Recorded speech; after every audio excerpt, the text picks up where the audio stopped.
안녕하세요. 8일차 분수의 곱셈 시작하겠습니다. 우리가 덧셈, 뺄셈 학습했잖아요. 네, 이어서 곱셈 배우겠습니다. 덧셈, 뺄셈에서 키포인트는 통분이에요. 그리고 분자만 딱 모아서 분자끼리의 덧셈, 뺄셈만 잘하면 됩니다. 자, 곱셈은 우리가 약분하는 구조죠. 그래서 우리가 목표를 정확하게 정해서 풀어볼게요. 똑같이 우리가 분수는 하나로 만들겠습니다. 대신 분자 분모를 모두 곱으로 표현해 볼게요. 그리고 분자에도, 그래서 분모에도 그렇게 썼다면 분모에도 썼던 것처럼 분자도 이렇게 똑같이 쓰고요. 그리고 같은 수를 약분해 보겠습니다. 그러면 이 경우에는 6분의 7 되겠죠? 서로 약분되는 수가 없다. 그래서 더 이상 약분되지 않는다. 이걸 기약분수라고 합니다. 기약분수가 될 때까지 최대한 약분하는 게 목표예요. 첫 번째, 진분수와 자연수, 그리고 대분수와 자연수. 그러니까 한쪽에 뭐가 있다는 거예요? 자연수가 있다는 거죠. 자, 자연수를 1분의 어떤 수 이렇게 찾았다면 우리가 자연수를 분수꼴로 만들어서 그 다음에 분자 분모로 모두 다 정리할 거예요. 예로 들어서 7분의 2 볼게요. 곱하기 3 이렇게 있으면 우리는 뭐로 만든다? 분수 하나로. 처음에 선생님 말했던 것처럼. 그래서 3은 1분의 3이잖아요. 그래서 이건 1분의 3이야. 그러니까 분모는 다 어디에 모여요? 이렇게 7과 1이 이쪽에 모이는 거죠. 그래서 7 곱하기 1 이렇게 모으고요. 그 다음에 똑같이 분자는 어떻게 정리한다? 2와 3 이걸 분자에다가 이렇게 쓰겠다는 거죠. 2 곱하기 3으로요. 자, 그리고 우리가 분자 분모끼리 서로 약분되는지 편하게 보자는 거예요. 더 이상 될 거 없죠? 그러면 정답은 뭐다? 7일은 7, 7분의 2, 3은 6 해서 7분의 6이 된다라는 겁니다.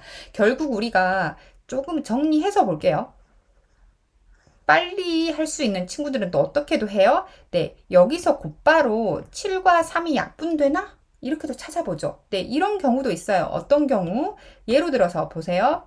7분의 2가 있는데 14를 곱해. 그러면 7과 14 이렇게 약분돼서 7은 1로 그리고 14는 7이 두 개니까 2로 이렇게 해서 곧바로 4로 구하는 친구들도 있어요. 대분수는 뭐로 고친다? 가분수로 고쳐서 정리해 볼게요. 그러면 앞에서 풀었던 방법 그대로 풀 수 있겠죠. 네, 그래서 이 방법 1번 방법이 바로 그 내용이죠. 1과 3분의 2가 있어. 이건 뭐죠? 3분의 그리고 네, 5 되겠죠. 곱하기 4. 우리 어떻게 바꾼다? 분자 분모로 그냥 하나로 만들어주자. 그래서 3분의 5 곱하기 4야. 더 이상 약분 안 되네. 3분의 5, 4, 20 하고 만들어지겠죠. 그런데 우리가 시작이 뭐였어요? 대분수였잖아요. 네, 답도 대분수로 써야 좋겠더라. 그래서 20에 3이 6개 들었죠. 그래서 6, 3, 18 돼서 네, 2개 남는다. 이렇게. 그래서 6과 3분의 2 하고 써주면 되겠습니다. 자, 그러면 또 다른 방법 뭐가 있었을까요? 우리 친구들이 배운 거 정리하는 거니까 잘 생각해 볼게요. 뭐죠? 네, 2번 방법인데요. 자, 바로 앞으로 우리가 많이 사용하는 거. 그래서 우리가 여기 곱셈에서는 많이 사용 안 하기도 해요. 그래서 우리 친구들이 잊어버렸을 수도 있어. 그래서 기억에서 싹 지워졌을 수도 있는데 앞으로의 수학에 좀 도움이 돼요. 그래서 선생님은 여기서 조금 강조하고 싶어요. 네, 장기적인 수학을 위해서 이 방법 배워놓을게요. 바로 뭐다? 분배 법칙이에요. 자, 1과 3분의 2 볼게요. 자, 1 플러스 3분의 2와 같습니다. 그렇죠. 괄호하고 4 이렇게 있잖아요. 그러면 우리가 이걸 한 가족이라고 생각할게요. 그러면 가족에게 사탕 4개를 나눠주면 네, 내 가족, 이 괄호 안에 있는 걸 다 가족이라고 생각해봐. 그러면 사탕을 골고루 다 줘야 되잖아요. 우리를 가족 말고 모든 학교에서 우리 조라고 생각할게요. 조원들한테 사탕을 다 나눠줄 때 한 명 한 명 4개씩 다 줘야 되잖아. 그런데 얘만 사탕 4개 주고 얘는 사탕 4개 안 주면 공평하지 않죠? 네. 그래서 이 괄호는 우리 한 조의 모듬이야. 그래서 이 안에 우리 친구들이 여러 명 들어있을 때 이 사탕 4개를 다 모두에게 구성원에게 줘야겠다. 이렇게 생각해 주세요. 그래서 분배 법칙은 어떻게 해준다? 앞에 있는 거에서도 곱해주고 뒤에 있는 것에도 곱해주고 그래서 1과 4에도 곱하고요. 그래서 1과 4도 이렇게 곱하기 4 해줘야 되고요. 그리고 플러스 3분의 2에도 그래서 이 3분의 2에도 어떻게 해? 똑같이 4배 해줘야 된다. 이렇게 기억해 주세요. 그래서 4 플러스 3분의, 자, 2와 4 곱해서 뭐죠? 8 이렇게 되는 거겠죠. 그래서 4와 몇이다? 3분의 8이다. 그런데 4와 8, 3분의 8 이거는 어떻게 정리돼요?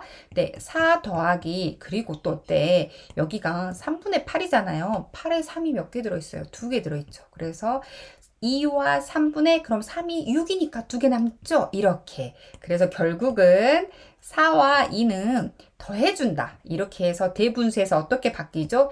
6과 3분의 2 하고 쓸 수 있겠습니다. 네, 이렇게 푸는 거 뭐가 제일 중요하다고요? 이거 분배 법칙 중요하다. 선생님이 강조하고 싶습니다. 진분수와 진분수의 곱셈은 아주 단순하죠? 보이는 대로 네, 정리하면 됩니다. 자, 3분의 2와 7분의 4 한꺼번에 모아줄까요? 네, 3, 7 분모에 곱해주고요. 2, 4, 네, 분자에 곱해줍니다. 자, 그럼 서로 보는 거예요. 3이랑 약분되는 수 있나? 7이랑 약분되는 수 있나? 네, 모두 없죠? 네, 그러면 뭐라고 답을 써주면 되겠어요? 네, 분모는 3, 7, 21, 그리고 분자는 2, 4, 8, 이렇게. 그래서 21분의 8하고 제일 간단하게 나오는 유형입니다. 대분수와 진분수 꼴도 볼게요. 자, 우리 대분수 어떻게 바꿔서 푸는 게 제일 편해요?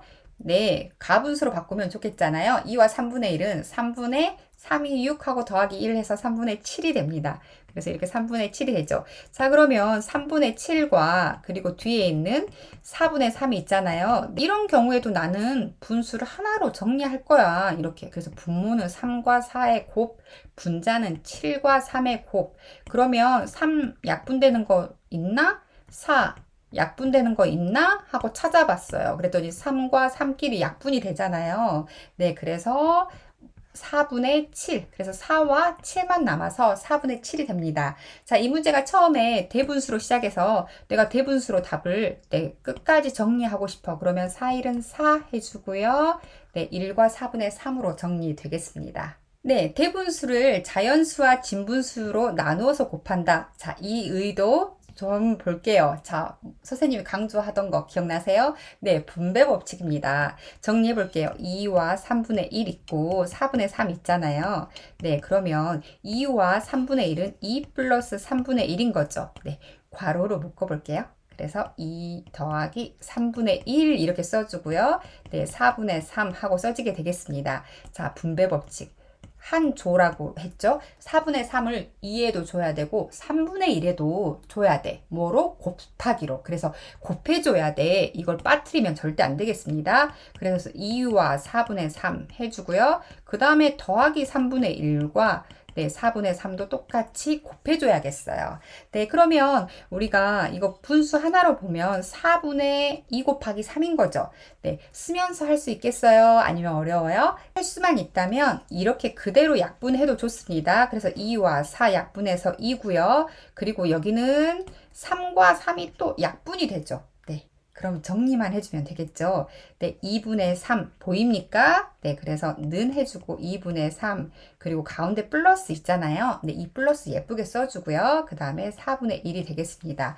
자, 2분의 3과 4분의 1 어떻게 정리할 수 있어요? 네, 덧셈이잖아요. 우리 앞단원 덧셈으로 가져야 됩니다. 이어서 한번 풀어볼게요. 2분의 3과 4분의 1. 자, 뭐로 통분하죠? 4분의로 통분할 수 있겠네요.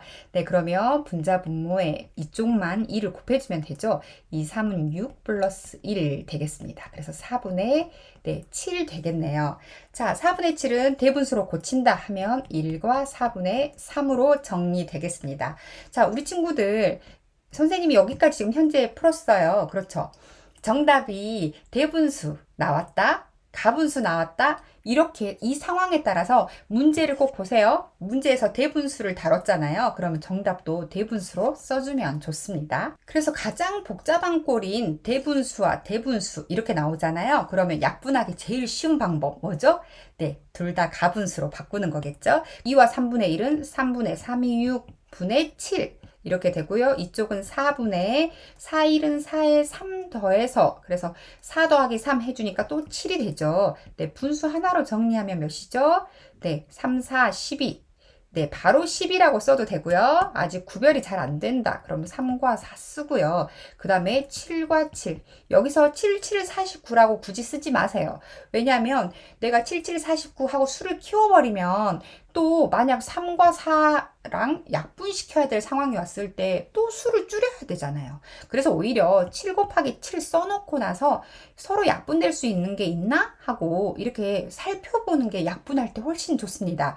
네, 더 이상 약분될 게 없죠? 그럴 때 12분의 7, 7, 49 하고 써주면 되겠어요. 자, 12가 몇 개 들어있죠? 네, 4개 들어있어서 48 되잖아요. 그래서 4와 12 분해해서 48과 49, 그러면 49에서 빼주면 되니까 1이 남아 이렇게. 그래서 4와 12분의 1로 나오게 되겠습니다. 이렇게 초등수학을 기반으로 해서 중학교 수학에서는 여러 가지 법칙을 배우고요. 그리고 더 다양한 덧셈과 뺄셈, 곱셈, 나눗셈을 배우게 됩니다.